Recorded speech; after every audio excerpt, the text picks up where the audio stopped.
নির্বাচিত করতে পারে ইনশাআল্লাহ। তার প্রতিজ্ঞা, তার ওয়াদা বাঞ্ছারপুর থানাকে একটি রোল মডেল হিসেবে থানা হিসেবে গড়িয়ে তুলবেন ইনশাআল্লাহ।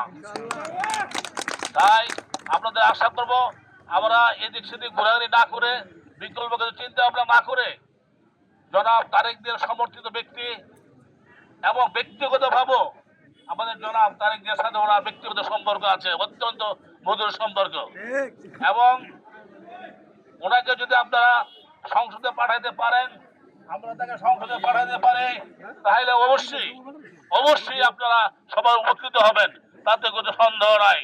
কেউ আমরা আমাদের নিজেদের পকেট বড় করবো না, জুলাই সাহেব তার টিকিট পকেট বড় করবো না। আল্লাহ তাকে যথেষ্ট দিয়েছেন, তার বাপ দাদারা দিয়ে গেছেন।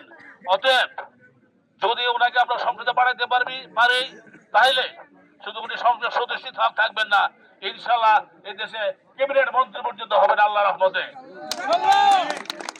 অতএব